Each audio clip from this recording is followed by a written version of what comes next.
मित्रों, मैं तो गजेंद्र सिंह चाहता हूं कि उन्होंने सरदार पटेल की 150वीं उपलक्ष्य में अभी कार्यक्रम शुरू होने हैं।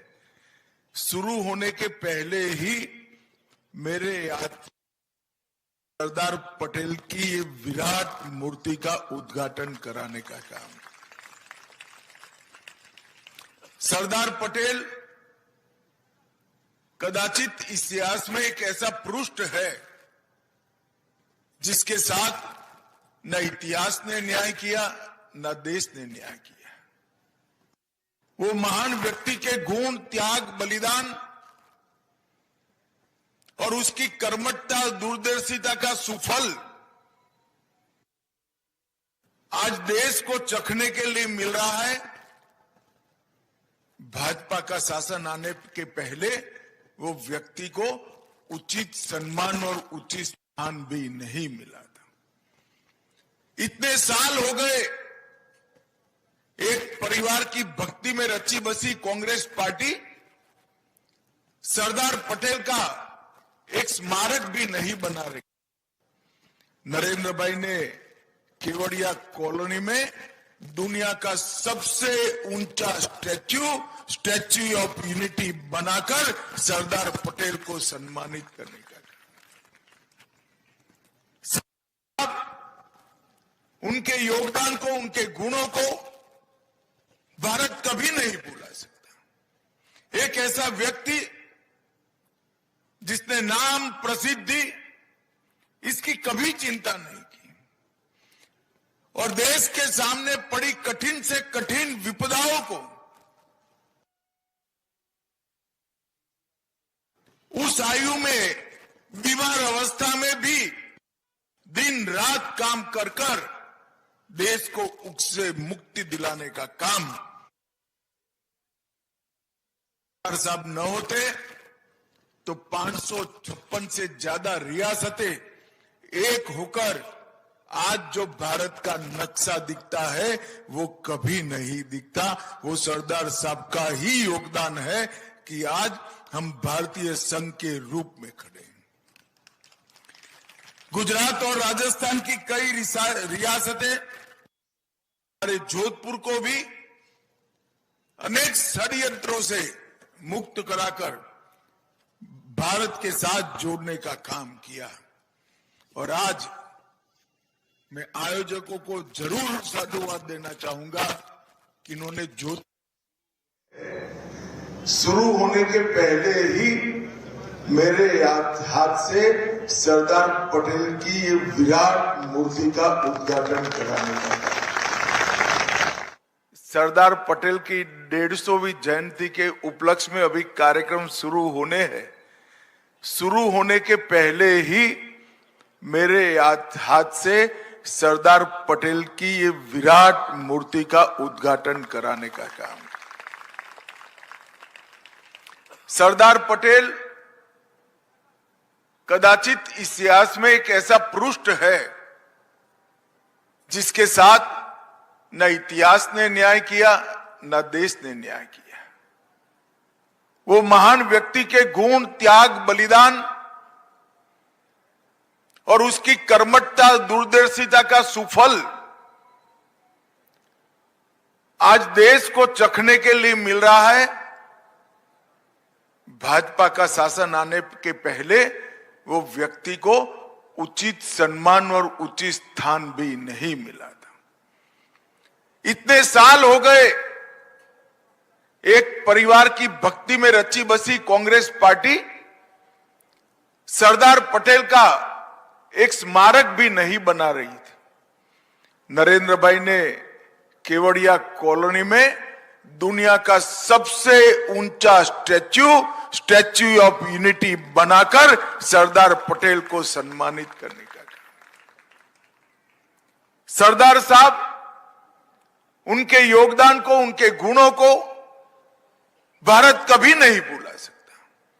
एक ऐसा व्यक्ति जिसने नाम, प्रसिद्धि इसकी कभी चिंता नहीं की और देश के सामने पड़ी कठिन से कठिन विपदाओं को अपने सर पर लेकर उस आयु में बीमार अवस्था में भी दिन रात काम कर कर देश को उससे मुक्ति दिलाने का काम सरदार साहब ने किया। सरदार साहब न होते तो 556 से ज्यादा रियासतें एक होकर आज जो भारत का नक्शा दिखता है वो कभी नहीं दिखता। वो सरदार साहब का ही योगदान है कि आज हम भारतीय संघ के रूप में खड़े हैं।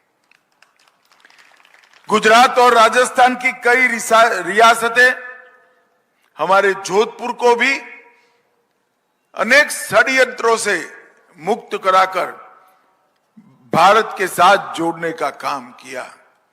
और आज मैं आयोजकों को जरूर साधुवाद देना चाहूंगा कि इन्होंने जोधपुर सर्किट हाउस के प्रांगण में सालों सालों तक प्रेरणा दे सके ऐसी सरदार साहब की उत्तुंग प्रतिमा का यहां पर आज उद्घाटन किया है, उसको स्थापित किया है। 1100 किलोग्राम की यह प्रतिमा कई धातुओं से मिश्रित होकर बनी है, 11 फुट ऊंची है और 8 फुट ऊंचे स्थान पर उसको लगाया गया है।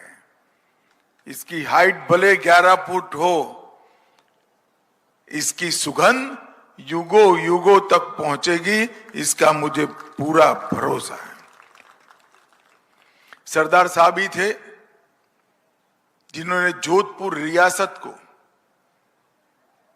महाराजा जोधपुर को समझाकर विलीनीकरण करने का काम किया।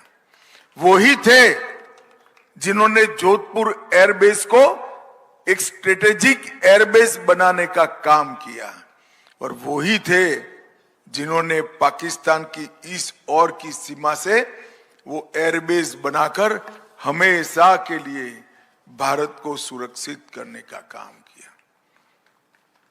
जब भारत की स्वाधीनता पर चर्चिल का रिएक्शन मांगा गया, चर्चिल ने कहा था ये देश स्वाधीन होने के बाद इसका आयुष्य कुछ महीनों में समाप्त हो जाएगा, खंड खंड बिखर जाएंगे। चर्चिल भी बोले थे और सरदार साहब ने कर कर दिखाया। चर्चिल आज झूठे साबित हुए, इनकी भविष्यवाणी गलत साबित हुई। आज भारत गौरव के साथ पूरे विश्व के सामने सीना तान कर खड़ा है। और वही ब्रिटेन जिन्होंने हम पर सालों तक राज किया, आज उसको पीछे छोड़कर भारत की अर्थव्यवस्था दुनिया में 5वें नंबर की अर्थव्यवस्था बन गई है। ये सरदार साहब के संकल्प का ही फल। मित्रों, सरदार साहब ने चर्चिल के कथन को गलत साबित किया। ये आपस में लड़ेंगे और भारत खो जाएगा। इन्होंने भारत को एक बनाया, मजबूत बनाया, अखंड बनाया। फिर भी काफी सारी चीजें सरदार साहब की आयु के कारण उनके जीवन काल में नहीं हो पाई। इसके पहले ही सरदार साहब चले गए। धारा 370, 35 से कॉमन सिविल कोड, सोमनाथ की तर्ज पर अयोध्या में भव्य राम मंदिर, ट्रिपल तलाक को समाप्त करना, एक मक्कम राष्ट्र के रूप में अपनी सेना और सीमा के अपमान को मजबूती के साथ जवाब देने की परंपरा खड़ी करना, ये सारे काम जो सरदार साहब के अल्प कालखंड में छूट गए, वो सारे काम अपने नेता और देश के प्रधानमंत्री नरेंद्र भाई ने 10 ही साल में समाप्त कर दिए। मित्रों, आज देश में धारा 370 का अस्तित्व नहीं है। कश्मीर हमेशा के लिए भारत का अभिन्न अंग बन चुका है।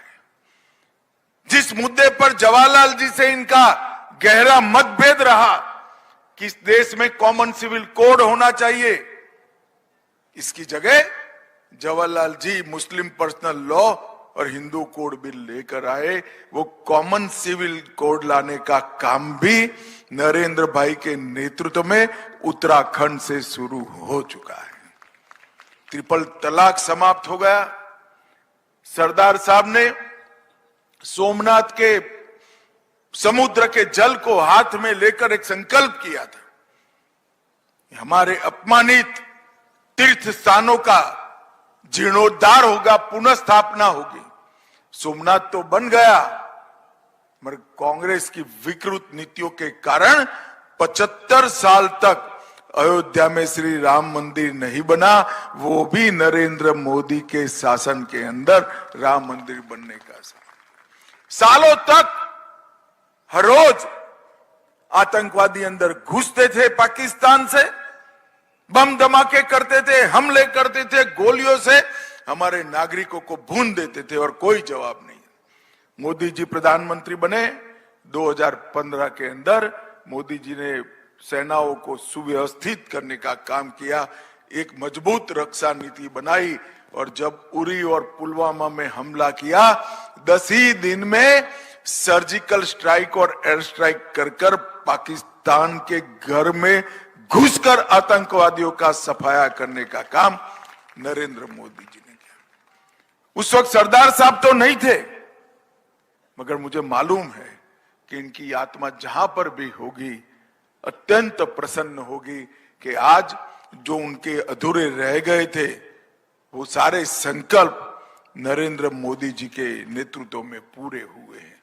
इतने महान व्यक्तित्व को अपने परिवार का, अपनी पार्टी का दबदबा बनाए रखने के लिए अपने मतभेदों के कारण विंडिटिव अप्रोच का परिचय कराते हुए गांधी परिवार ने सालों तक भुलवाने का प्रयास किया, मगर मित्रों सत्य को कोई दबा नहीं सकता। वो हमेशा उचित समय पर सूर्य की भांति दैदीप्यमान होकर बाहर आता है। आज सरदार साहब को भारत रत्न भी मिला है और संसार के सबसे ऊंचा स्मारक आज सरदार वल्लभ भाई पटेल के नाम से हो रहा है। हमने 2 वर्ष सरदार पटेल की 150वीं जयंती के रूप में मनाने का तय किया है, और ये 2 वर्ष मोदी जी का ये निर्णय महान भारत की रचना का नींव डालने का काम करने वाला है। मोदी जी ने हमारे सामने एक लक्ष्य रखा है, एक संकल्प रखा है। 140 करोड़ भारतीयों ने इस संकल्प को स्वीकार किया है कि जब 2047 में आजाद भारत की शताब्दी मनाई जाएगी, उस वक्त हमारा भारत हर क्षेत्र में संसार में नंबर 1 पर होगा। एक सुरक्षित, शिक्षित और संस्कृत राष्ट्र के रूप में इसकी पहचान होगी। यही तो स्वप्न था हमारे आजादी के सेनानियों का, और वो स्वप्न को साकार करने का कल्पना भी करने में 75 साल लग गए। मुझे विश्वास है ये अमृतकाल हमें हमारे गंतव्य स्थान पर जरूर ले जाएगा। और आज जो सरदार पटेल का एक सुंदर मूर्ति यहां पर लगाया गया है, 11 फुट ऊंची और 1100 किलो वजन वाली ये मूर्ति निश्चित रूप से इस क्षेत्र के युवाओं को सरदार साहब के सिद्धांतों की याद भी दिलाएगी और प्रेरणा भी देगी। मैं अतः सभी आयोजकों को पुनः खूब खूब बधाई और अभिनंदन देकर मेरी बात को समाप्त करता हूं। भारत माता की जय, वंदे मातरम। तो गृह मंत्री अमित शाह जो कि इस वक्त संबोधित कर रहे थे और गृह मंत्री ने कई बातों का जिक्र किया। शाह ने सरदार पटेल की मूर्ति का अनावरण करने के साथ उनके भारत के प्रति जो समर्पण रहा है, जो भाव रहा है, उसके बारे में उन्होंने बताया। साथ ही देश किस तेजी के साथ आगे बढ़ रहा है, इस बात का भी जिक्र उनके द्वारा किया गया। इस दौरान केंद्रीय मंत्री गजेंद्र शेखावत भी उनके साथ में मौजूद रहे और तमाम जो बड़े नेता हैं बीजेपी के राजस्थान के, वो भी उनके साथ में वहां पर नजर आए। और ये जो पल रहा है, क्योंकि उनका ये पूरा दौरा है और इस दौरान जो बड़े काम हैं वो उनके द्वारा यहाँ पर नजर भी आए हैं। अनावरण समारोह को संबोधित करते हुए अमित शाह ने कई बातें हैं जो कि संबोधित की हैं।